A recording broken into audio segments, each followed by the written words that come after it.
20 años después, mi ex quiere que le pague la universidad, soy una malagradecida. A veces pienso en cómo empezó todo. No en la deuda, ni en el reclamo, ni en la culpa que ahora me carcome en las noches cuando la casa guarda silencio. Pienso en él, en Andrés, en su sonrisa confiada el primer día que me habló en la biblioteca de la universidad. Yo tenía 18 años, recién llegada a la ciudad con más ilusiones que certezas, y él era de último año, con pasos firmes, libros subrayados y un aire de seguridad que me hipnotizó. Andrés era todo lo que yo no, seguro, decidido, de familia acomodada. Yo, una becada con trabajos de medio tiempo, hija de padres divorciados que apenas podían ayudarme con algo para la comida. Aún así, hubo algo que lo atrajo de mí. Quizás mi hambre de futuro, mis ganas de comerme el mundo, o esa ingenuidad que después él mismo llamaría encantadora. Empezamos a salir sin muchas pretensiones. Cafés entre clases, caminatas hasta el metro, risas compartidas bajo el estrés de los exámenes. Pero cuando todo se volvió realmente serio fue cuando llegó la crisis. Mi madre perdió el empleo y mi beca se redujo por una nota mal calculada. Me quedé sin cómo pagar el siguiente semestre. Lloré sola en el baño de la facultad, sintiéndome la peor fracasada del mundo. Lo último que quería era regresar a casa con las manos vacías y los sueños a medio construir. Fue entonces cuando Andrés me lo ofreció. Sin rodeos, sin dramatismo. Me miró a los ojos y dijo: yo puedo ayudarte. Pagaré el semestre. Lo importante es que termines lo que empezaste. Me negué, al principio. No quería deberle nada a nadie. Pero él insistió. Me aseguró que no esperaba nada a cambio, que no era un préstamo, que era un gesto de amor. Y sí, en ese momento lo sentí así. Me sostuvo la cara entre las manos y me dijo que creía en mí, que yo iba a lograr cosas grandes, que un papel no podía frenarme. Acepté. Con la matrícula pagada, volví a clases con renovado vigor. Andrés y yo nos hicimos inseparables. Vivíamos juntos en su pequeño departamento al año siguiente. Compartíamos desayunos con prisas, libros en la cama, y planes para el futuro. A veces, hablábamos de casarnos cuando yo terminara la carrera. Él trabajaba ya en una firma de abogados, yo hacía prácticas en una ONG. Por un tiempo, pensé que todo se había acomodado. Que el amor verdadero sí existía, que con esfuerzo todo se puede. Andrés me había salvado, y yo lo amaba por eso. Pero el destino, o quizás la verdad, tenía otros planes. Porque lo que entonces vi como un acto de amor, con los años se convirtió en una sombra que me siguió sin descanso. Una ayuda que jamás pensé tendría fecha de cobro, hasta ahora. La primera vez que sentí que algo no andaba bien fue una tarde cualquiera, en medio de una discusión trivial sobre la compra del supermercado. Yo quería comprar una marca más barata de café. Andrés me miró con una sonrisa ladeada, como si yo no entendiera cómo funcionaba el mundo, y dijo: no te preocupes por eso, amor. Al final, todo lo pago yo de todos modos. Fue una frase mínima, casi inofensiva, pero se clavó como espina en la parte de atrás de mi mente. No era la primera vez que hacía comentarios así, y con el tiempo, se volvieron más frecuentes. Pequeñas frases, medias bromas, gestos sutiles. Cosas como: te salvé la carrera, sin mí no estarías donde estás, o deberías estarme agradecida siempre. Al principio las ignoraba. Pensaba que exageraba, que era su forma torpe de mostrar cariño. Pero la gratitud se volvió una expectativa. Y el amor, una deuda. Cuando discutíamos, como todas las parejas, él encontraba la forma de recordarme quién era sin decirlo directamente. Me hablaba de lo que había invertido en mí, del tiempo, el dinero, el esfuerzo. Incluso cuando yo tenía razón en algo, sus palabras hacían que me sintiera pequeña, culpable, endeudada. Como si el derecho a estar molesta me hubiera sido quitado el día que acepté su ayuda. No olvides que sin mí no habrías terminado la carrera, llegó a decirme una vez, después de una pelea en la que yo le reclamé por llegar tarde y con olor a perfume que no era mío. Me quedé callada. Tenía miedo de responder, de romper algo que todavía creía que valía la pena. Pero en el fondo, algo empezaba a quebrarse. Empecé a notar lo que antes me negaba a ver, que Andrés no había ayudado por amor, sino por control. Que su generosidad no era desinteresada. Que cada vez que yo intentaba tomar decisiones por mí misma, él sacaba a relucir esa vieja transacción como una especie de contrato invisible que me ataba a él. Y sin embargo, lo amaba. O creía amarlo. Me aferraba a los buenos momentos, a los recuerdos, a los días en que me sostenía la mano antes de un examen importante o me dejaba mensajes de aliento en la cocina. Pensaba que, con el tiempo, él cambiaría. Que solo era cuestión de madurar, de tener paciencia. Que los sacrificios eran parte del amor. Pero el amor verdadero no se mide en facturas. Y el sacrificio no es noble cuando se cobra con intereses emocionales. La relación se volvió un campo minado. Yo caminaba sobre puntillas, intentando no molestar, no discutir, no olvidar lo que me debía. Mientras tanto, él crecía profesionalmente, ganaba premios, y se volvía cada vez más arrogante. Aún así, tardé en irme. Porque cuando te salvan, te sientes obligada a quedarte. No importa si te estás ahogando después. Hasta que llegó el día en que ya no pude sostener esa deuda emocional disfrazada de romance. Y fue entonces cuando todo se vino abajo. Tenía 26 años cuando finalmente reuní el valor para marcharme. Llevábamos más de 7 años juntos, y cada uno de esos años parecía haber sumado un ladrillo más a la prisión invisible en la que vivía. No fue una sola pelea, ni una traición evidente. Fue una acumulación lenta de silencios, de frases hirientes, de la sensación de que le debía mi existencia entera. La noche que me fui, no hubo gritos. Solo una conversación fría, casi quirúrgica. Yo estaba empacando mis cosas en silencio, intentando que no se me rompiera la voz. Andrés se sentó en el borde del sofá, con los brazos cruzados, observándome con esa mezcla de superioridad y lástima que tanto odiaba. ¿Y qué piensas hacer ahora, Camila? ¿Volver con tu mamá? ¿Buscar otro que te mantenga?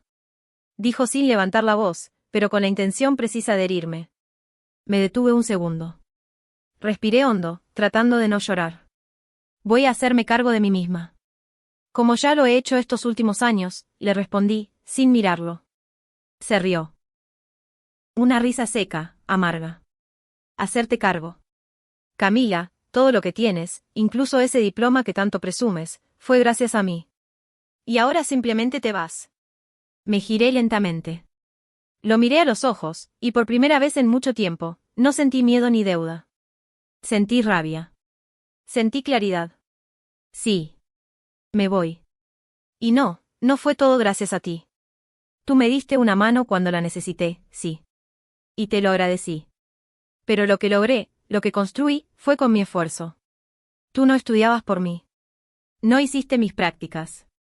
No trabajaste esas noches eternas. Te lo agradecí, Andrés, pero no te debo la vida. Hubo un silencio largo. Él me miró como si no reconociera a la mujer que tenía enfrente. Increíble. Después de todo lo que hice por ti, susurró. Lo hiciste porque querías. Dijiste que no esperabas nada a cambio. Y ahora me lo cobras cada vez que puedes. Esa no es ayuda, Andrés. Eso es control. Tomé mis maletas y me fui. Cerré la puerta con las manos temblorosas, pero con el corazón más liviano de lo que había sentido en años. Los primeros meses fueron duros. Me sentí sola, culpable, rota. Volví a casa de mi madre, conseguí un trabajo más estable y empecé terapia. Fue allí donde aprendí a ponerle nombre a todo lo que había vivido, dependencia emocional, manipulación, deuda emocional. Me costó aceptarlo, porque no era el tipo de abuso que una ve en las películas. No hubo golpes. Solo palabras, miradas, recordatorios constantes de que sin él no valía nada. Pero sí valía. Y fue en ese proceso de reconstrucción que comencé a entender algo: no le debía nada a Andrés. La gratitud tiene un límite. No se convierte en esclavitud. Pasaron años sin saber de él. Pensé que había quedado en el pasado. Hasta que, 20 años después, su mensaje apareció en mi bandeja de entrada. Y todo volvió a comenzar. Fue un martes por la tarde. Una de esas jornadas rutinarias en la oficina en la que el sonido del teclado y el zumbido del aire acondicionado crean una especie de trance silencioso. Estaba revisando correos cuando lo vi, de Andrés F. Me quedé inmóvil. El remitente era tan familiar que por un segundo creí que lo había imaginado. 20 años sin saber de él. Ni un mensaje, ni una llamada, ni un cruce accidental en redes sociales. Había sido como un fantasma al que aprendí a enterrar sin velorio.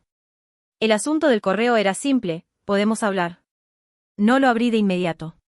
Me tomó horas.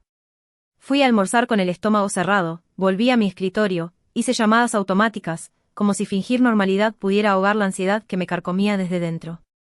Finalmente, cuando la oficina empezó a vaciarse, me armé de valor y lo abrí. Hola Camila.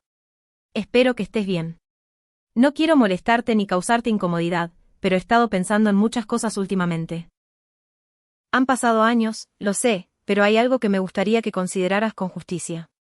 Hace poco, en una conversación con un amigo sobre cómo uno invierte en la gente, salió tu nombre. Me di cuenta de que, durante tus años universitarios, asumí gastos importantes que contribuyeron a tu carrera. Yo lo hice con amor, sí, pero también fue un esfuerzo financiero grande de mi parte, en una etapa en la que no tenía mucho. Me ayudó a crecer como persona, pero también me dejó vacío en muchos sentidos. No quiero sonar rencoroso. Solo pienso que, ahora que estás estable y con una carrera exitosa, y me alegra sinceramente por eso, quizá podrías retribuir parte de lo que invertí en ti. No se trata de todo el dinero, ni de una cifra exacta. Solo algo simbólico, un reconocimiento. Creo que eso sería justo. Te deseo lo mejor. Andrés. Tuve que leerlo 3 veces. No porque no lo entendiera, sino porque no podía creer lo que leía. Era como si el eco de aquella relación tóxica hubiera viajado 2 décadas solo para recordarme que, en su mente, yo todavía le debía algo. Sentí una mezcla de emociones, incredulidad, rabia, tristeza y culpa. Porque por más que lo había superado, sus palabras todavía sabían dónde golpear. Durante años había luchado contra esa voz interna que decía que todo lo que era se lo debía a él. Y ahora, él venía a reclamar un pago. No con amenazas ni insultos, sino con ese tono pasivo-agresivo que tanto conocía, envuelto en educación y aparente justicia. Guardé el correo. No lo respondí. No sabía cómo. Parte de mí quería gritarle, otra parte quería ignorarlo como si nunca lo hubiera leído. Y una pequeña, muy pequeña parte, se preguntó si, tal vez, realmente le debía algo. Esa noche no dormí. Me giraba en la cama una y otra vez, escuchando su voz en mi mente, repitiendo la misma frase. Quizá podrías retribuir parte de lo que invertí en ti. Y esa palabra, invertí. Me dolió más que cualquier otra. El correo me acompañó en la cabeza durante días, como un eco que se negaba a desvanecerse. Lo releía en mi mente aunque lo hubiera archivado ya en una carpeta invisible de cosas que prefería olvidar. Pero no podía. Y lo peor fue cuando decidí compartirlo con alguien más. Mi mejor amiga, Mariana, fue la primera en enterarse. ¿Qué? Exclamó mientras escupía el café. ¿Te escribió después de 20 años para que le devuelvas dinero? Asentí, sintiéndome estúpida. Dice que fue una inversión, que no espera todo, solo algo simbólico. Un reconocimiento. Ella se cruzó de brazos, visiblemente indignada. Eso no es un reconocimiento, Cami.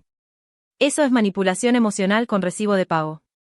¿Acaso te puso condiciones cuando te ayudó? No, pero, no sé, Mariana. A veces me pregunto si fui injusta al irme. Él me apoyó en una etapa muy difícil. Sí, te apoyó, dijo con firmeza. Pero tú también le diste tu juventud, tu amor, tu lealtad. Eso no cuenta como algo. ¿Te está pidiendo que le devuelvas el tiempo que le diste? No supe qué responder. En el fondo sabía que tenía razón, pero aún así, algo me carcomía. La idea de ser una malagradecida era como una espina clavada en mi identidad. Desde niña me enseñaron que uno debía devolver los favores, ser agradecida, no morder la mano que te dio de comer. Después hablé con mi madre. Pensé que sería más imparcial. ¿Y qué quieres hacer tú? Me preguntó, con su voz pausada de siempre. No lo sé. Una parte de mí quiere enviarle un giro, aunque sea simbólico. 100, $200. Solo para cerrar este capítulo. Pero otra parte siente que estaría alimentando su idea de que me debe algo. ¿Y qué piensas que él haría si tú lo haces? Me preguntó, mirándome con esa seriedad que usaba cuando era niña y le mentía. Seguir creyendo que tenía razón, respondí, bajando la mirada. Que sin él no habría llegado a donde estoy. Ella asintió. Entonces, ¿realmente estaría cerrando el capítulo o reabriéndolo? Eso me dejó pensando. Durante años había trabajado para sanar. Había invertido tiempo, lágrimas, terapia. Había construido una vida con esfuerzo, aprendiendo a reconocer mi propio valor. ¿Y ahora debía pagar una deuda emocional que solo existía en su cabeza?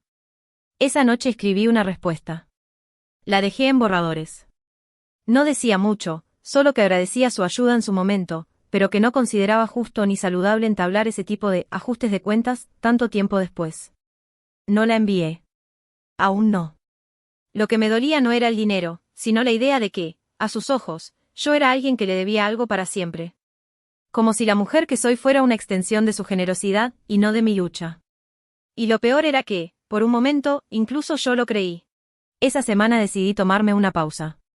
Pedí un par de días libres en el trabajo y me refugié en mi apartamento, tratando de ordenar mis pensamientos. Lo que parecía un simple correo había abierto una compuerta de recuerdos que creía bien enterrados.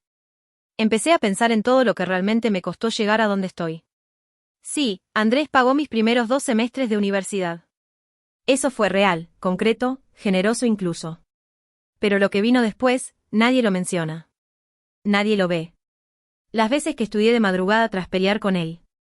Las becas que obtuve con mi propio mérito. Las horas que trabajé en una cafetería los fines de semana para pagar los últimos años. La terapia que pagué a plazos para sanar las heridas que me dejó su control disfrazado de amor. Él había sido parte de mi historia, sí. Pero no fue el único ladrillo en esta casa que construí con mis propias manos. Fue apenas un capítulo. Uno doloroso, uno que me enseñó más sobre lo que no quería que sobre lo que sí. Me miré al espejo esa noche, con una copa de vino en la mano, y me pregunté algo que nunca antes me había permitido: ¿por qué me sentía en deuda por haber sobrevivido? Porque eso era lo que había hecho. Sobrevivir a una relación donde, aunque había amor, también había manipulación, dependencia emocional, celos constantes, y esa necesidad suya de sentirse imprescindible en mi vida. Me había convencido de que sin él no era nada. Y ahora, 20 años después, me lo recordaba con otra forma, una factura emocional. ¿Y si le daba ese dinero? ¿Acabaría la culpa? No. Lo sabía. Porque no era el dinero lo que él quería. Andrés quería que reconociera que tenía razón. Que mi éxito era suyo. Que su ayuda me definía. Y eso no era justo. Me senté frente al portátil y abrí el borrador del correo que había escrito. Lo leí una vez más, y lo reescribí. Hola Andrés. Gracias por tu mensaje. Me tomó tiempo procesarlo porque removió recuerdos difíciles. No niego que tu ayuda en su momento fue importante, y siempre la agradecí, incluso si no te lo dije lo suficiente. Sin embargo, también fue una relación compleja, con costos emocionales que no siempre se ven. El camino que recorrí después lo hice sola, y con mucho esfuerzo. Ponerle precio a esa etapa no me parece justo para ninguno de los dos. No te debo dinero. No porque lo que hiciste no valga, sino porque no todo en la vida se puede traducir en cifras. Nuestra historia fue parte de mi vida, pero no define mi presente. Te deseo paz con tus recuerdos, como yo estoy haciendo con los míos. Camila. Respiré profundo. Y esta vez sí apreté enviar. No hubo respuesta. Ni inmediata, ni días después. Y eso estuvo bien. Porque por primera vez en mucho tiempo, sentí que no debía explicaciones por seguir adelante. Los días posteriores al envío del correo fueron sorprendentemente tranquilos. No hubo explosiones. No hubo respuestas llenas de reproches ni intentos de continuar la discusión. Solo silencio. Un silencio que, al principio, me inquietó. ¿Sería que Andrés había entendido? ¿O simplemente se sintió ofendido y eligió cortar por completo? Pero pronto me di cuenta de que ya no importaba. Pasé una tarde entera limpiando la casa. No por el polvo, sino por lo simbólico. Revisé cajas viejas, álbumes que guardaban más que fotos, cartas de juventud, recibos, libretas con anotaciones de los años en que me debatía entre sobrevivir a la universidad y no desmoronarme emocionalmente. Entre esos papeles encontré una carta que nunca envié. Era para mí misma. Camila, algún día vas a estar del otro lado de todo esto. Vas a mirar atrás y vas a ver que no te rendiste. Que no eras débil, ni loca, ni malagradecida. Solo eras una mujer joven aprendiendo a decir no, a poner límites. A reconocerte. Me temblaron las manos al leerla. Porque, sin darme cuenta, ese día había llegado. Ese ciclo con Andrés no solo era una historia de amor que terminó. Era una etapa de mi vida en la que aprendí que aceptar ayuda no te convierte en esclava de quien te la dio. Que ser agradecida no significa ser sumisa. Y que hay cosas, como el respeto, la paz mental, la libertad emocional, que no tienen precio. En el trabajo, mi jefa me preguntó si todo estaba bien. Te ves distinta, dijo con una sonrisa. Más ligera. Le devolví la sonrisa. Tenía razón. Me sentía como si hubiera soltado una mochila invisible que llevaba en la espalda desde hacía años. Un sábado salí a caminar sola. Sin rumbo, sin auriculares, solo con mis pensamientos. Me detuve frente a la facultad donde estudié. Ya no era la misma chica que entraba con miedo a fallar y una mezcla de vergüenza y gratitud por depender de alguien más. Ahora era una mujer hecha a sí misma. Con cicatrices, sí, pero también con logros que nadie me regaló. Y por primera vez, me sentí completamente en paz con cómo había terminado todo. No necesitaba la validación de Andrés. Ni su perdón. Ni su comprensión. Mucho menos su dinero, ni el suyo ni el mío. Lo único que necesitaba era seguir caminando. Con pasos firmes, sin mirar atrás esperando aplausos o facturas. Esa noche, al mirar por la ventana, supe que las heridas pueden no desaparecer, pero dejan de doler cuando uno aprende a honrar su camino. Y, finalmente, lo había hecho. Un mes después del correo, recibí un mensaje inesperado. No era de Andrés. Era de Laura, una amiga en común que no veía desde aquellos tiempos de universidad. Me escribió por redes sociales. Me enteré de lo de Andrés. Habló contigo, ¿verdad?, decía. Dudé en responder, pero mi curiosidad ganó. Le dije que sí, que me había escrito y que, después de pensar mucho, había decidido no pagarle. No entré en detalles, solo fui honesta. Su respuesta fue un balde de agua: no eres la única. Ha contactado a varias mujeres con historias parecidas. Parece que está en una situación financiera muy complicada. Me quedé helada. No por la información en sí, sino porque me di cuenta de algo que no había considerado: quizás todo esto ni siquiera era personal. Tal vez Andrés no me buscó por lo que represento en su historia, sino por lo que él necesitaba desesperadamente: una salida económica. Y aún así, no me arrepentí de mi respuesta. Al contrario. Me sentí más firme, más segura de que no debía pagar una deuda que, aunque existió en papel o en su memoria, ya no formaba parte de mi presente. Esa noche salí a cenar con mis amigas. Brindamos por pequeños logros: el hijo de una, la promoción de otra, mi nueva exposición en la galería. Y mientras reíamos, pensé en lo lejos que había llegado desde aquellos años de dependencia emocional. Me construí a base de decisiones difíciles. Aprendí a decir no, con miedo, pero también con dignidad. Elegí caminos inciertos, trabajé el doble, y muchas veces lloré en silencio. Pero cada esfuerzo me acercó a algo más valioso que el dinero: una vida que me pertenece. Y ahí estaba yo. Sentada entre mujeres que me quieren por quien soy ahora. Que no me piden explicaciones ni cuentas. Que no me recuerdan lo que alguna vez me dieron. Que celebran conmigo en lugar de reclamarme. Al volver a casa, abrí el cuaderno donde escribo a veces. Esa noche anoté: no se puede devolver lo que se cobró con control o con culpa. Solo se puede cerrar la puerta y seguir adelante con la frente en alto. Mi vida no tiene un precio. Y no debo disculpas por haber sobrevivido. Y así cerré este capítulo. Sin odio, sin revancha. Solo con la certeza de que lo que realmente vale una vida no se mide en dinero, ni en favores, ni en recuerdos compartidos. Se mide en paz. Y yo, por fin, la tenía.